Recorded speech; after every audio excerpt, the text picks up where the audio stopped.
Le Gémeaux, en tant que maître de la maison 3, le Mercurien est un enseignant de l'énergie d'âme sœur. Il va nous poser la question de qu'est-ce que c'est l'âme sœur en soi ou l'âme sœur à l'extérieur. Si on prend l'enseignement pur, puriste, énergétique du Gémeaux, il nous met déjà un message dans la tête, un message dans la gueule, une leçon dans la gueule. Apprends-toi, connais-toi toi-même avant d'aller chercher quelqu'un qui n'existe pas. Il n'existe pas cet équivalent divin. Non, tu es dans la fuite. Sois toi-même et connais-toi toi-même avant.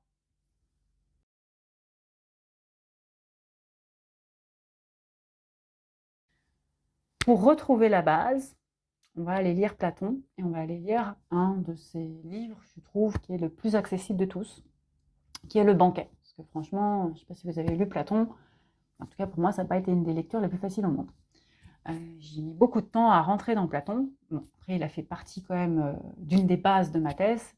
Base, je parle comme des étudiants à Tahiti, parce qu'il parle de la notion de public, d'espace public, d'éthique. Enfin, voilà, il fait partie quand même des philosophes de base, en reprenant les enseignements de Socrate. Et en fait, ce qu'il faut comprendre, c'est que la discussion sur l'âme sœur, c'est Aristophane qui, surtout, porte le propos de l'âme sœur. Donc quand on dit c'est Platon, déjà la question c'est qui est Platon, pas au sens le philosophe grec, mais c'est qui parle dans les écrits de Platon. Le word of wisdom, c'est quand même Socrate. C'est lui qui nous donne les clés de la questionnement socratique.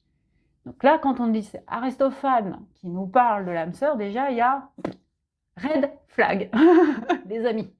Pourquoi Aristophane, il est super. Moi, j'aime beaucoup Aristophane. La manière de décrire Aristophane, c'est le poète comique, quoi. Il est drôle, il est sympa, c'est fun, c'est un pitre, il est Gémeaux. Mais du coup, il est quand même un peu dans l'illusion, Aristophane. C'est pas le personnage qui nous permet, enfin en tout cas, ou plutôt le philosophe, ou l'entité historique, dans tous les cas, c'est pareil, ouais, en tout cas, c'est pas celui qui nous transmet The Word of Wisdom. Donc, il nous porte sur une discussion de qu'est-ce que c'est l'âme sœur, qu'est-ce que c'est effectivement la notion de l'amour et la notion de l'attachement, et vient donc cette théorie selon laquelle si on cherche cet amour, c'est que on est né donc à quatre pattes entre guillemets, comme un chat, et on avait une queue. Je suis persuadée qu'on est tous des chats. Allez, ça c'est ni des lions.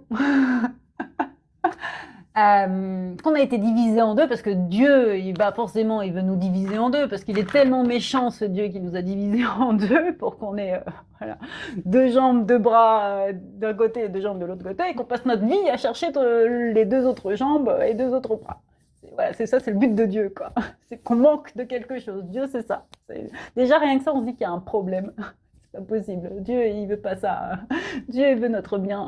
Il veut notre amour. Donc, déjà, on se dit, bon, qu'est-ce que c'est qu'encore cette ineptie d'Aristophane? Bon, très bien, mais c'est là où la discussion, elle est intéressante dans le banquet. Parce qu'il nous parle de qu'est-ce que c'est chercher l'amour. Qu'est-ce que c'est le manque? C'est bien sûr une métaphore pour nous parler de est-ce que l'amour, il est passion? Est-ce qu'il est fusion? Est-ce qu'il est indépendance? Est-ce qu'il est fuite? Est-ce qu'il est conquête?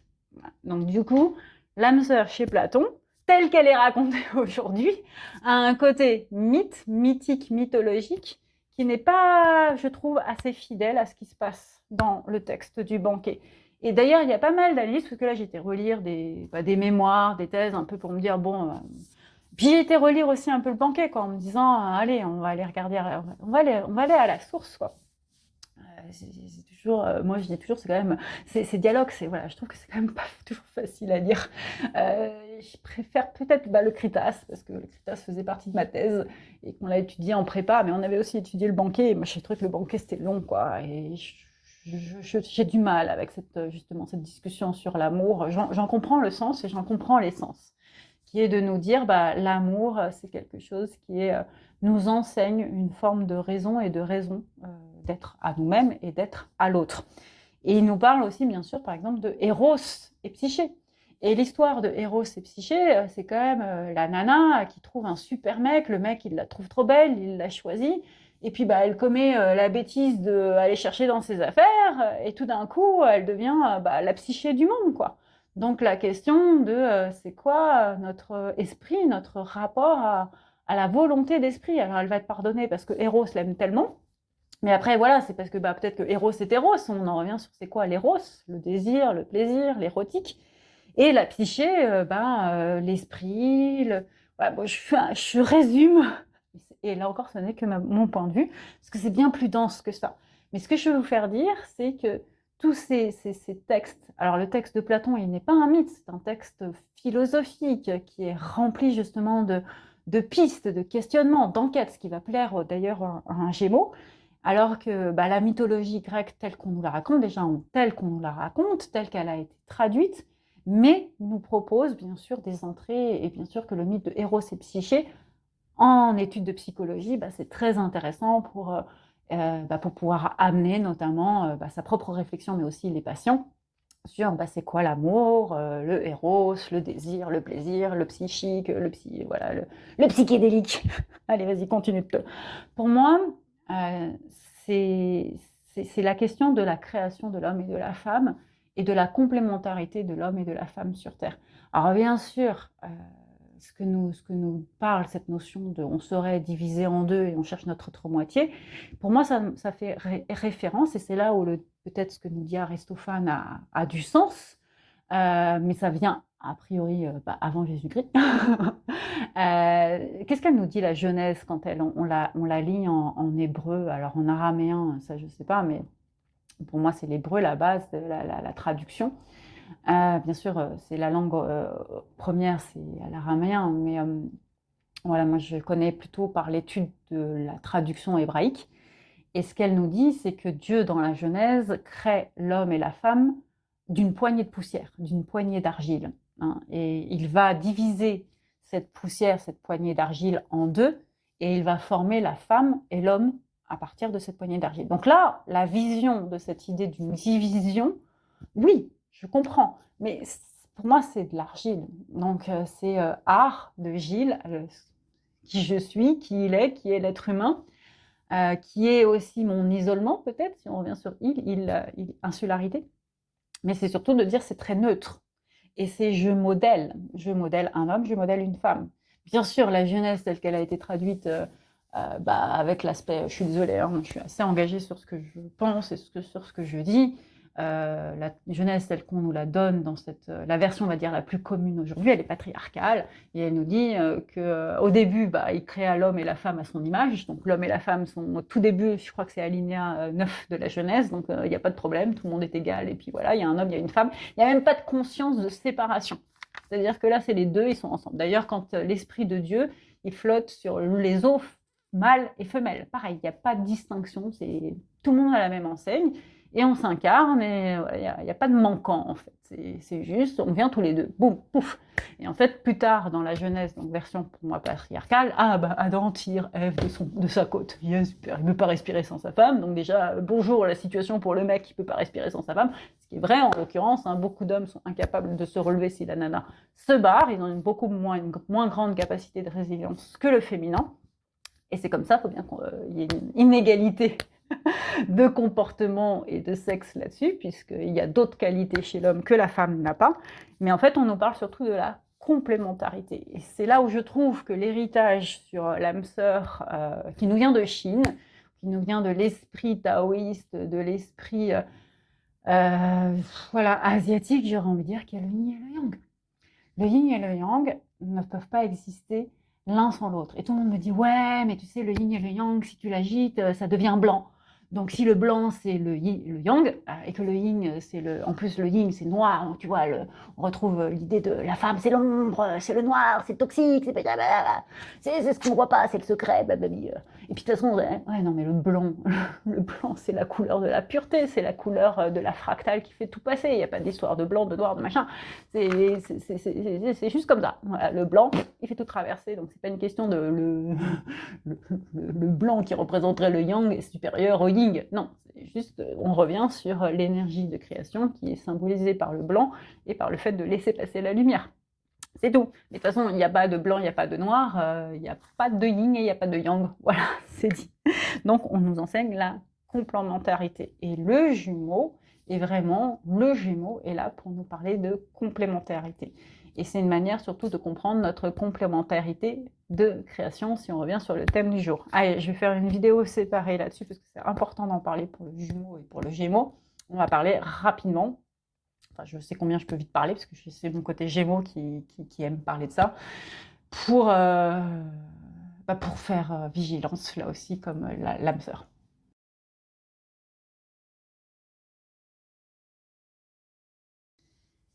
Le Gémeaux nous parle de l'enseignement de la flamme jumelle. Ah, vraiment? Alors, je vais mettre un grand warning. La flamme jumelle est une notion qui vient du New Age. Le New Age, ce sont un ensemble de concepts spirituels hyper fermés qui nous tournent vers nous-mêmes, vers un bien-être personnel qui n'est jamais satisfait et qui nous détourne du collectif. Et la flamme jumelle nous fait croire que nous avons un complément divin destiné qui, sans lui, on ne va jamais être heureux. Ben, je suis désolée, ce n'est pas le dessein de Dieu et ce n'est pas le dessein de l'amour et ce n'est pas le dessein des énergies. Les énergies, Dieu, la source, veulent notre bien et n'auront certainement pas nous destiner à quelqu'un qui est inatteignable selon une fumée énergétique. Voilà, c'est dit.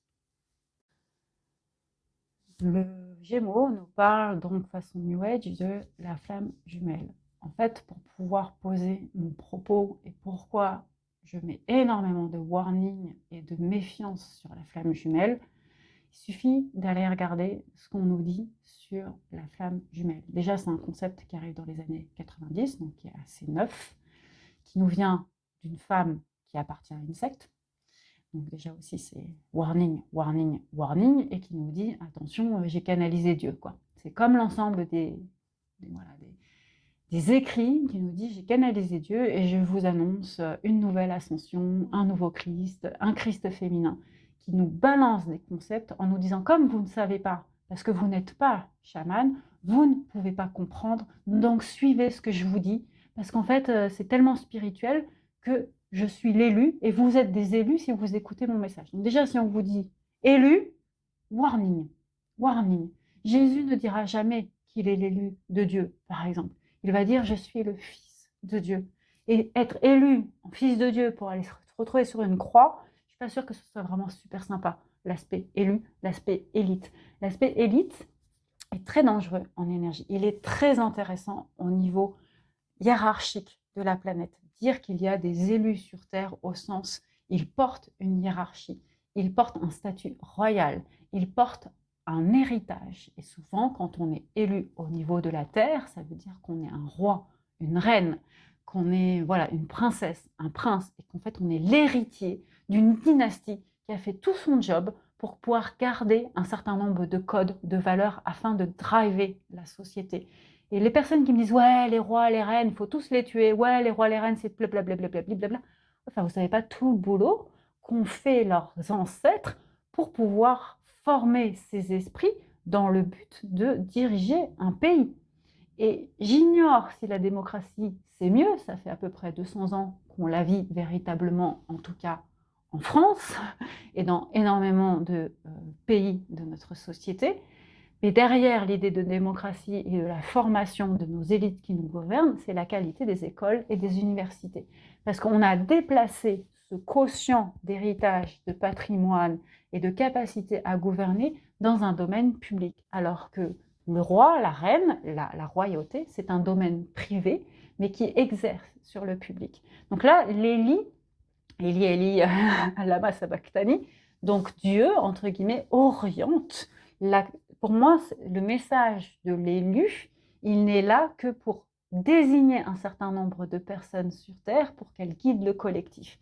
Une manière de l'apprendre, c'est Tangata Manu, dans la mythologie, mais aussi les pratiques de l'île Pasquand. Et toute personne qui est destinée à gouverner sur le public va être l'héritier d'un enseignement sacré, déjà il va suivre, mais aussi d'un enseignement guerrier, et va devoir passer des étapes pour pouvoir obtenir cette posture.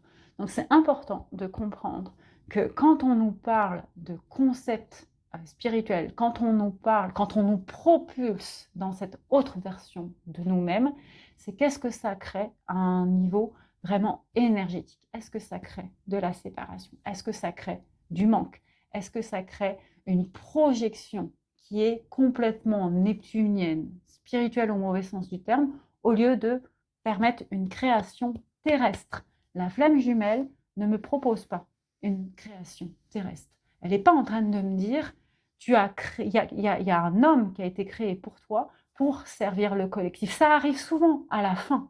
Mais la vérité, c'est que la plupart des histoires de flammes jumelles telles qu'elles sont vécues aujourd'hui, c'est des histoires, des années d'attente. Et c'est énormément de gourous, parce que pour moi, mais c'est des gourous au mauvais sens du terme, et je suis désolée pour le terme sanskrit, parce qu'il a été complètement galvaudé, mais au sens sectaire du terme. C'est-à-dire qu'ils vont expliquer le fait que vous avez cru reconnaître quelqu'un comme votre équivalent vibratoire, fréquencier, fréquentable, et qu'il ne va jamais venir à vous, cette personne, parce que déjà, elle va peut-être vous prendre pour une folle en disant, mais attends, on est ensemble parce qu'on est destiné à être ensemble.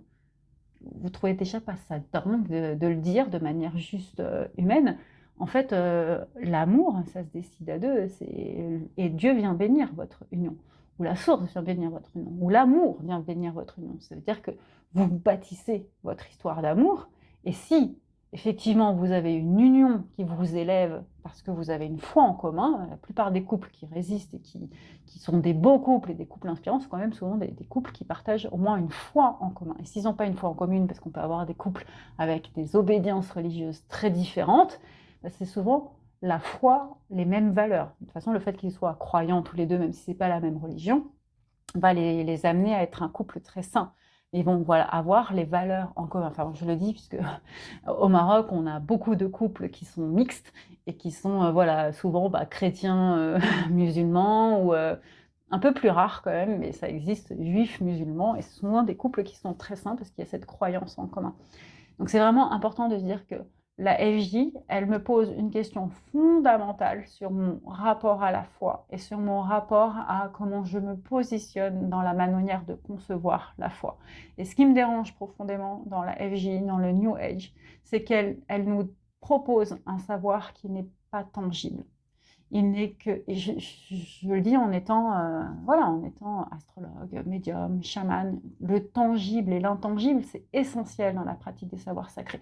C'est-à-dire que oui, il y a quelque chose d'intangible dans notre société, mais ça nous dépasse et surtout ça nous veut du bien. Donc quand on me dit d'une histoire qu'elle est destinée, mais qu'elle va nous faire souffrir, qu'il va y avoir des processus de fuite, chasse, de conquête, qu'il va y avoir des processus de séparation, qu'il va y avoir de l'intenabilité dans la fusion, c'est-à-dire qu'on ne va pas être capable d'être ensemble parce qu'on a trop de trauma en nous, et qu'en fait l'autre vient pour nous guérir, ou qu'on va utiliser cette énergie pour nous guérir. Non, non, en fait, vous allez avoir tous les éléments qu'il vous faut pour vous guérir, pour être bien, pour pouvoir rencontrer la personne au moment où vous êtes prêt et vivre une histoire normale, qui coule de sens. Ça me rend dingue, moi, c'est ce côté. Et d'ailleurs, mon propos, c'est de dire, il y a 11 typologies de relations. Le karmique, le compagnon d'âme, l'AFJ, le groupe d'âme, la famille d'âme. Alors ça, c'est vrai, mais il y a bien sûr des familles d'âme, parce qu'on a des familles astrologiques. Donc, ce qui est important, c'est vraiment de se dire la notion Gémeaux, jumeaux, est là pour essayer d'exercer une forme de discernement, de clarté sur l'alliance de ce que nous propose notre incarnation, maison 3, on commence vraiment à s'incarner, et comment on la formule, et comment on l'intellectuelle, on la mercurise, on la met en aspect mercurien. Et si c'est complètement trop spirituel, donc peut-être trop sagittaire ou trop scorpionesque, fuyez. Voilà, c'est dit. Allez, on va parler justement des ombres du Gémeaux.